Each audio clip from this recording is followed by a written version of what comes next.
This week on the Digital Coffee, Canva just released a whole swathe of new features and they are pretty cool. LinkedIn wants to make your inbox more valuable, and Meta or Facebook just released a new ad type which could be quite helpful. All that and more after this.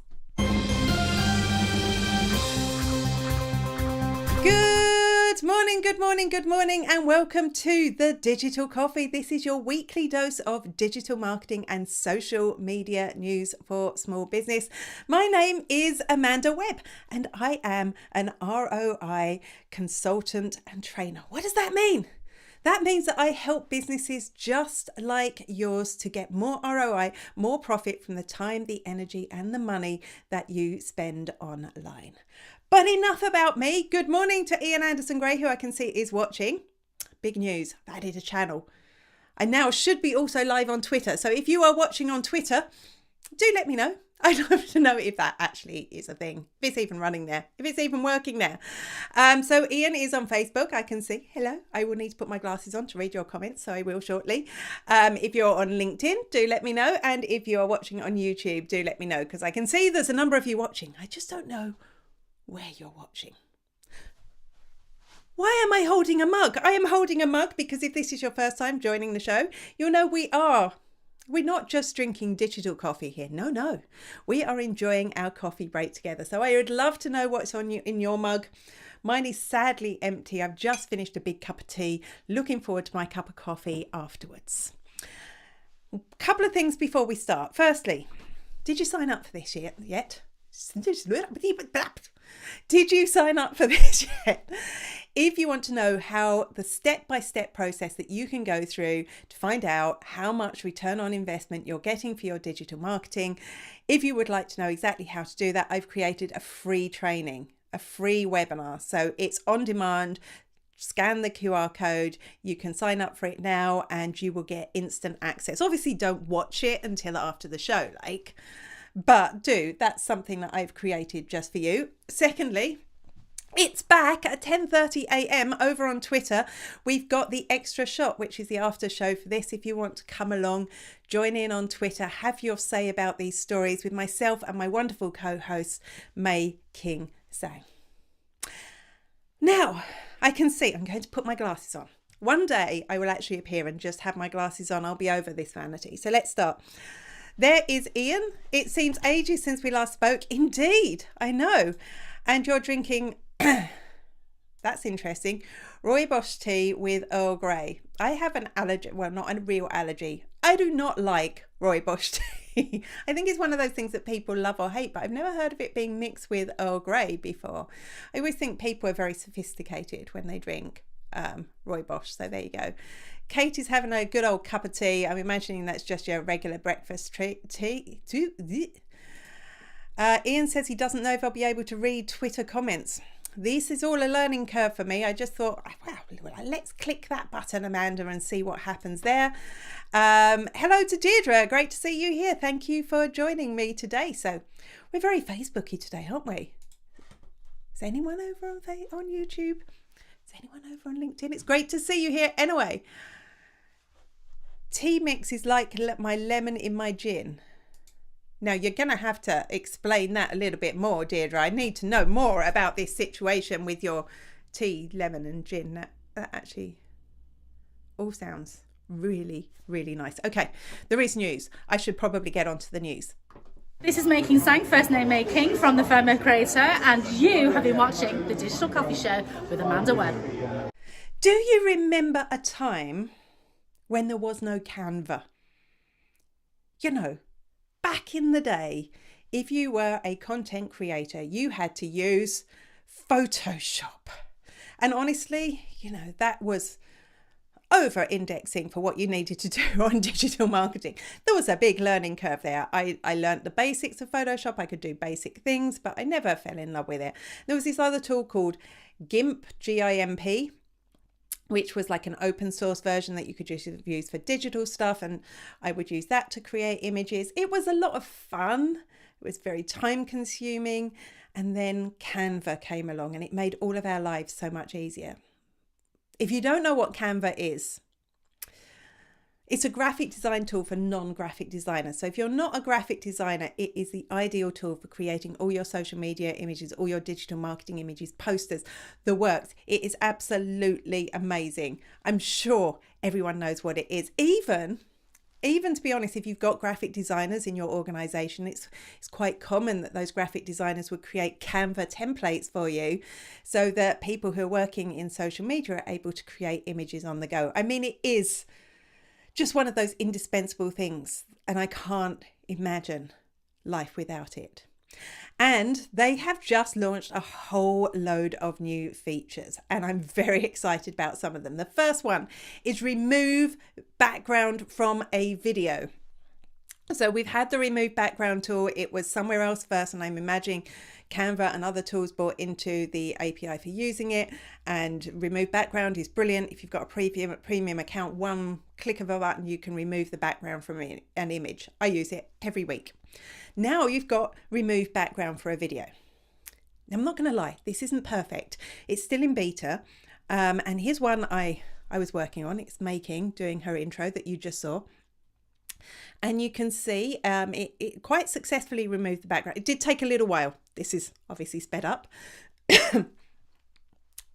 But it's identified that there's faces in the background, even though they're in, pictures and standees. So it's actually left those in the image as well. There's also, if she's moving, there's a bit of a shimmer around her. But you know what? It's pretty cool. And knowing Canva, this is going to improve, massively. So that's quite exciting. No need for green screens anymore. You'll be able to, and I'm sure it's using similar technology to what Zoom uses for its video backgrounds. You're going to be able to create videos and put your own backgrounds in, which is cool. The second one, now this is really interesting because over the last few weeks I've been reading a lot of articles because there's an artificial intelligence images have been a thing for a while, but you used to have to sign up to a really expensive service to generate these images. And over the last few weeks, some open source ones have appeared, which means there's a lot more talk about them and there's a lot more people creating them.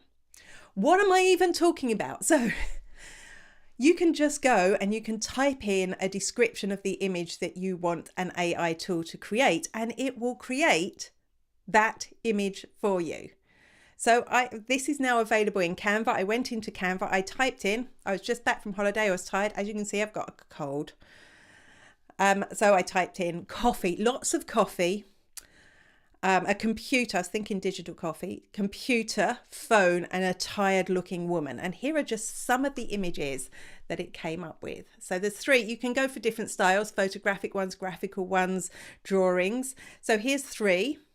The graphical one does look very Canva, but remember, these are going to be unique. When you create this image is never going to be created again. It's going to be a different, if I typed it in again, I get a whole swathe of different images. The other two are photographs. And I think, that's not bad. That's pretty good. And as I said, these will be unique to me. They're not great at humans yet. Getting there, slightly blurry, the woman at the bottom looks slightly broken. She looks more dead than asleep, but pretty cool. Pretty cool. Well done, Canva, on that. That's just two. We've got loads more. We've got collaborative whiteboards. So if you're working with a team remotely, they can all log in. There's brainstorming templates where you will be able to work together on brainstorming and projects and ideas. Brilliant. And the most exciting one of all, or the most kind of out there one of all for Canva, and this you have to sign up for in advance. It's not there yet, but it's coming. Is Canva Docs. What is that? That's like Google Docs. That's what this is going to be. So you'll be able to create all your documents and share them, but with the added design capability that comes with Canva, which means this is a rival to Google Docs, because Google Docs we may often use as lead magnets, but there's a lot of heavy work you have to do if you want that to look pretty. Whereas obviously if you're au fait with Canva already, you will be able to create your lead magnets there and share them. And this will be great for things like content schedules, content calendars, calculators, things along those lines. Not available yet. I've signed up. Hopefully we will get access soon, but I think that is the most exciting. I didn't know whether I should cover this in digital marketing news, but I think Canva has just become such a huge tool, such a part of the daily life of every social media manager and digital marketer out there, that how can we not cover these new features? I am loving seeing Canva grow and explore these new ways to stay ahead of the game, and they really are. So well done, Canva. I can see we've got Making here. Hello, Making. Over on YouTube, so that's working. Making tea is making tea, so there you go. That's very important. Roy Bush is caffeine free and with Earl Grey, so Earl Grey does have caffeine in.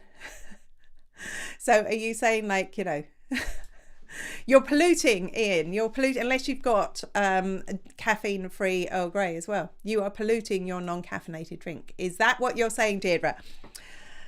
Deirdre, we're talking about tea, but tea is important, as we all know.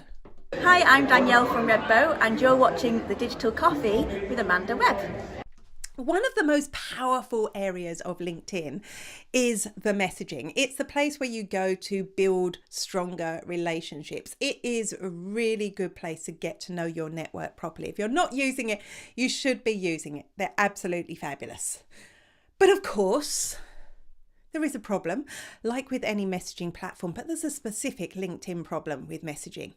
All the spammy sales messages you get and other spam messages you get can make that inbox seem almost irrelevant. Could mean that you don't even bother checking your LinkedIn messages. Well, LinkedIn have a solution for that. They are working on something that they're calling the focused inbox. Here it is. And in the focused inbox, there will be two tabs at the top. There will be focused, which will be LinkedIn will identify which messages they think you're going to be most interested in, bung them in focused, and then your other inbox will have all your other messages in, which means you should be able to see the relevant non-spammy, non-salesy messages. What does this mean? Well, firstly, it means bad news, spammers, you're not getting in my inbox. Yes. It also means you're going to have to be careful with your messaging, that it doesn't end up in the other's inbox. Good news though, because we're going to find our inbox is more relevant. We're going to have better conversations. Bad news, if you are trying to do some LinkedIn outreach, it could mean that your messages get stuck there, never to be seen, much like can happen on Instagram and Twitter already, and to some extent, even in Gmail, in the Gmail promotions tab. All in all, I think this is a good thing. I think it is a way forward, and it will help LinkedIn messages continue to stay relevant as long as the LinkedIn AI correctly identifies what's a good message and what's not. Oh, hello, Katie. Great to see you here. I've missed you the last few weeks. Drinking a healthy broth. What's in your healthy broth? You must tell me. Is it chicken? Is it chicken? Is it mushroom? Is it something else? Love to know. I'm Ant McGinley, and you're watching The Digital Coffee with Amanda Webb. If you are producing a product but you don't sell it directly, what you could do with Facebook ads has been pretty limited until now. I mean, you could run a brand awareness campaign, which is great because when people are in stores or when they're looking in virtual stores, they're going to recognize your brand and they're more likely to buy it over someone else's. I don't think we should ever discount the power of brand awareness. It is important. But if you want that to lead to actual sales or to know whether that actually turns into sales, there was no real way to do it until now, because Facebook have launched a new ad type called collaborative ads. So what this will do is, if you are a producer and your products are stocked in various shops that are enabled on Facebook, you'll now be able to set up an ad that will advertise the person who's viewing's local supplier of that product. How does this work? Well, firstly, you need to identify your suppliers in each region that you want to, or each area that you want to advertise to. And then you will need to approach them via Meta to get them to say, yes, we don't mind if you run ads to our shop. When that whole process is complete, you will get access to the small part of their catalogue, their product catalogue, that is your products. So now, When the person comes along, sees the ad, they click on the ad and it will bring them to their local retailer where they will be able to purchase. I can't see a downside to this, to be honest, apart from, the the downturn in the effectiveness of Facebook ads in general. But this is great for you as a supplier because now you will be able to connect your whole process to sales. You'll be able to nurture your existing suppliers by sending traffic their way. And obviously when they go there, you're building brand awareness for their store. It's not just your product that they'll buy. They'll be able to browse other stuff too. And your suppliers themselves are going to get an extra boost because you're going to be spending money to make sure people come in their doors, their virtual doors to their stores. As long as it's not too complicated a procedure, as long as this is accessible for not just the big brands, but for smaller businesses, I think this is a winner. Good morning, Deirdre. Great to see you. At last, I've been watching since 5 minutes, but no comment option until now. Dearie me. That's very annoying. Well, it's good to know that some people are watching you on YouTube. If you're watching on LinkedIn, do say hello. If you're on Twitter, Ian has just told me that I might not be able to see the comments, so just tweet me and tell me you are watching. I'd love to know. I'd love to know if it's even worth putting it up on Twitter. I guess it doesn't harm. Doesn't harm, does it? Doesn't harm. Hey, I'm Christine Gritman, and you are watching The Digital Coffee with social media superstar Amanda Webb. WhatsApp and Salesforce are working together to offer better messenger-based customer relationship management. That's what Salesforce does, CRM, customer relation management tool, and WhatsApp, of course, does messaging. Last year, you may remember that WhatsApp announced it was going to have a lot deeper integration tools for businesses within WhatsApp itself, taking away that pain of having to always have the phone next to you. It was going to integrate with other systems. And that was part of the reason it needed to update its privacy policy, so that, that was controversial. Right? So that businesses were going to be able to access these tools. And now we're seeing it in action. For the first time, they have partnered with another tool. What does this mean? What is this going to mean for businesses? Well, firstly, you're going to be able to manage your WhatsApp messages through your CRM, which means it's no longer one person with a phone or like a communal phone or just an app somewhere.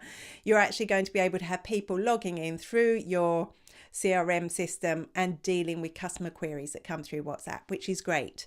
You're also going to be able to have a deeper kind of chatbot experience. So you're going to be able to send vouchers to customers. You're going to be able to re-engage people who've got stuff in their cart. You're going to be able to basically offer a better always-on customer service option. At first this is good, but this is really only for big businesses. Sure, Salesforce is for big businesses. But then I looked into Salesforce pricing. Now, because this is new, we don't know if this is going to be included in all their pricing levels. But the smallest pricing level is only €25 a month. I pay that for my CRM, which is not Salesforce. I think that's accessible for small businesses, and because so many people use WhatsApp now, this could be a really powerful tool no matter the size of your business. You're not going to have to be a giant company in order to utilize this, and I can see it being really effective for a lot of medium-sized businesses that really need something to help them manage their customers better.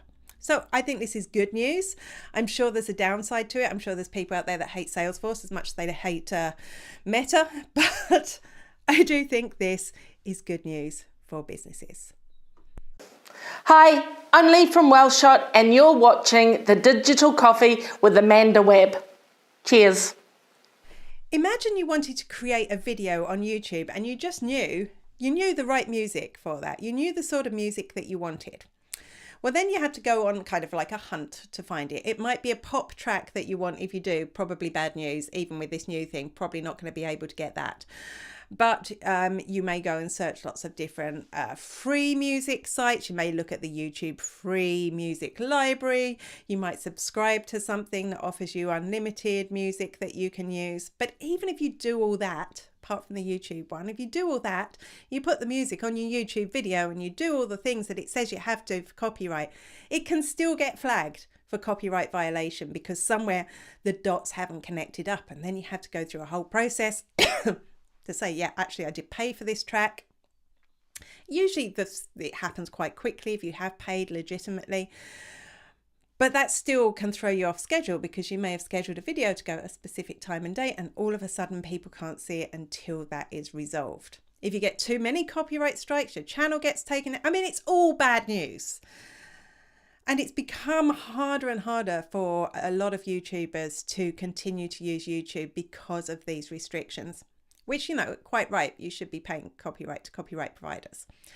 YouTube have a solution. They're calling it creator music. So you will now be able to go into this library of creator music. You'll be able to pay and buy tracks from it. And it's going to be very clearly laid out how you can use that track in your video. So is it commercial use, non-commercial use? Are you able to edit it? You know, there's going to be all of that very upfront when you buy the track. Because you're buying it from YouTube, it's not going to get flagged for copyright violation as long as you've gone through the correct process. Plus, there's another option. So you might go, oh, it's going to be expensive to buy music for all my YouTube videos. Well, there's going to be this other option called revenue share, where you'll be able to select tracks from creators who have said that they will revenue share with them, which means when you use their tracks, some of the money that Google make from the ads they run on your videos goes to you. Some will go to the creator of the music. Now, you can already use a lot of the free music they have on YouTube, but it gets used a lot and it's not always the best. This means you're going to have a far larger catalogue to choose from, and also you're going to be able to make your videos stand out a little bit more. I think this is good news. It's solving a problem that YouTube have kind of caused, but I do think this is a good thing. Hi, I'm Charlie Lawrence and you're watching The Digital Coffee with Amanda Webb. Anyone here using BeReal? BeReal is like the hot new social network. It's not that new. I'd say it's a couple of years now, at least a year. I only started using it recently. It does one thing. Every single day you get a notification at a random time, and at that random time you open up your camera and it will take a photograph of what you're looking at and you, kind of two cameras at once. You can't see you when you're taking a photo, which means I always look awful on BeReal. It's kind of cool though. It is kind of cool. I don't know what it is. It's like in the moment. Also, you can't see any of your friends' photos until you've posted yours. That's another kind of cool thing about it.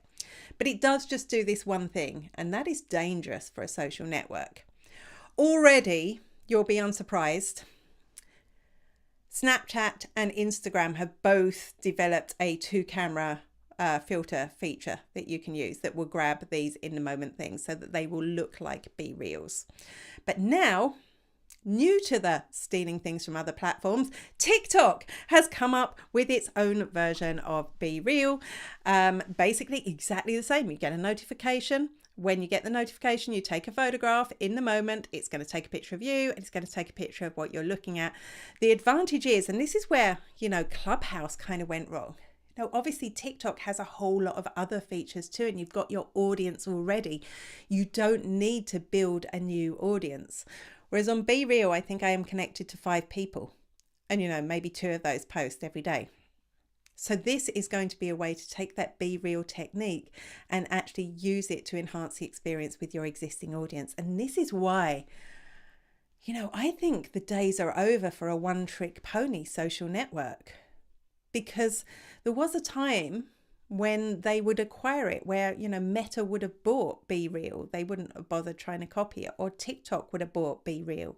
But now it's so easy for them to copy this one feature and integrate it into its own social network that actually all that time and investment that something like BeReal, or let's look at Clubhouse, which has now been swallowed by all the other channels doing social audio.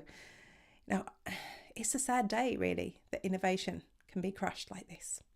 Or maybe I'm just in a bad mood because I've got a cold.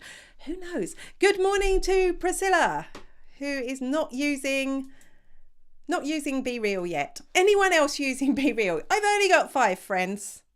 If you want to be my friend on BeReal, do let me know. I wouldn't let it do the thing where it can access my contacts, so you're just going to have to let me know. You're watching The Digital Coffee with Amanda Webb. Instagram repost. No, I'm not talking about reposting into a story. I'm talking about reposting into the feed officially via Instagram is actually going to be a thing.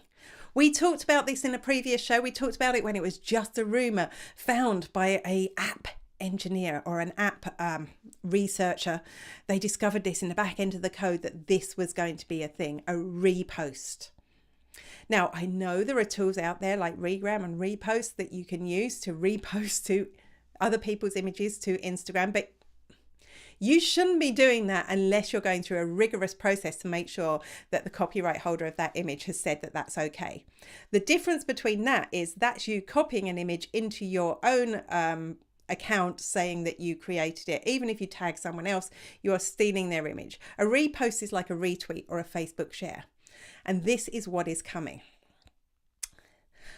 I don't think I'm a fan of this. I don't think I'm a fan of this because what I think is going to happen is that the feed is going to fill up with even more content that I do not wish to see. That has no relation to me. So we're going to have to see how it works. I suppose it's going to stop people's copyright being violated. I suppose the original creators of content are going to get more credit because of it. So that's a good thing. But do I need a feed full of even more rubbish, even more stuff that I didn't ask for? I don't think so. And on that rant, I want to remind you that at 10:30 a.m, we are over on Twitter. Myself and the wonderful Making Sang, the FOMO creator who is watching now on YouTube, will be on Twitter Spaces to talk about these topics in more details. What is Twitter Spaces? It is Twitter style Clubhouse. It's an audio chat room. So you can join in, you can listen in if you're on desktop, or you can actually, if you join on mobile, you can actually join the conversation. If you go over to my Twitter account, you'll see pinned to the top of the account at Spiderworking, you will see the link of how to get involved in that. So I hope to see you there. I'm hoping my voice and my cough will last out. Otherwise, I'm sure But Making will do all the talking for me. And don't forget as well, if you want to know more about how you can get more return on investment for the time, the energy and the money that you are spending on your online marketing, grab your free ticket to my free on-demand training. It's less than an hour and you can access it whenever you want. There's no deadline. So don't forget to get that. I'll just do a few more coughs, will I? Just to prove I got a cold. I've got a cold. I'm going to sit down with a Lemsip shortly.